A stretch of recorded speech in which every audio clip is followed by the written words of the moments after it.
Hey teachers, welcome to day 3 of Measuring for the Art Show. Today's lesson is broken up into 2 different parts. First, there's a mini lesson where you'll go around the circle. That's just a talking activity with the kids.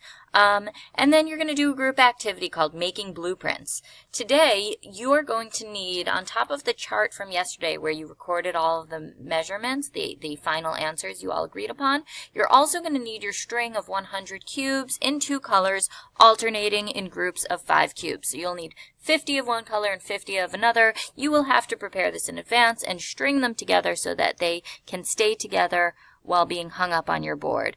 You're also going to need just 1 strip of adding machine paper that's the same length as your string of cubes. For the mini lesson around the circle, you'll have the kids sitting in a circle, hopefully on a rug or somewhere cozy. You're going to have a piece of chart paper in front of you. You get one child to choose a number between 1 and 9 and write this at the top of the chart paper. So let's say, for example, you start with 3. Then you go around the circle and have each child add 10 to the previous number. So, and you're going to record these as well. So if someone says 3, the next child would say 13. The child after that would say 23. After that, 33. And you're recording this as they go around. 43, 53, 63. 73. They shouldn't see the pattern right away. This shouldn't necessarily be quick and easy for them. Some of them might need to still struggle through this and figure this out. As you're going around, discuss the pattern. Or maybe after you finish the first round, discuss the pattern. Look and have kids notice that the digit in the ones place stays the same and the digits in the tens place goes up by 1. And ask them questions. Will this always happen? Try a few more numbers and keep discussing why this pattern is happening. So have another child choose number 7 and then they would go 17, 27, and 37. Do this for as long as the conversation is fruitful, but I wouldn't do more than 10, 15 minutes. Alright, so the bulk of today's lesson is an activity called Creating the Blueprint. For this, you might want to move the kids to a different part of the room or their desk so that they can see the whiteboard clearly where this is already prepared. So you'll need to have prepared in advance the 100 cubes strung together, and below it a piece of adding machine tape that goes that full length.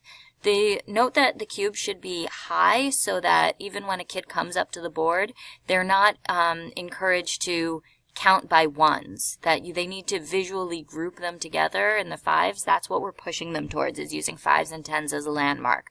So you're going to tell them that you're going to use the posters from yesterday and the numbers that they found from those posters. And if you can create a blueprint with the different lengths that you need, that you have some friends who will then create the signs for those posters. So you need to now, today as a group, create those blueprints. So start with the short side of the blue paper, which is 10 units, and ask, where should I mark for a piece of paper that needs to be 10 units, a sign? And have them figure out where that is. Discuss different ways you could do that by counting by ones, counting 2 groups of 5, or just putting those 2 groups of 5 together to see the 10. Then ask, where should you mark it? Should it be in the middle of the cube? Should it be at the end of the cube, at the beginning? This is really important for kids developing and understanding that that distance, that length, is a number of iterations, that you're counting 10 of those spaces. So this is actually really important. Now, I say here that you should mark the paper with a line and write the number on the whiteboard underneath, maybe with a little bit of line showing.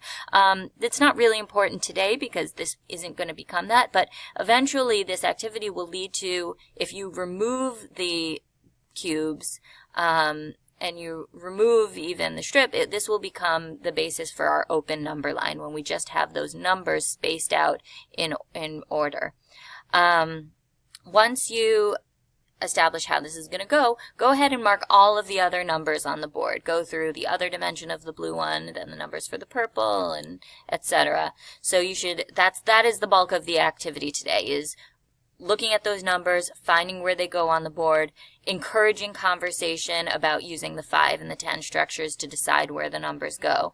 Once you've established all that, you've gotten your whole number strip with all of your numbers, you could say that you have another piece of paper at home that's 72 cubes long, and ask them where to find where that would go.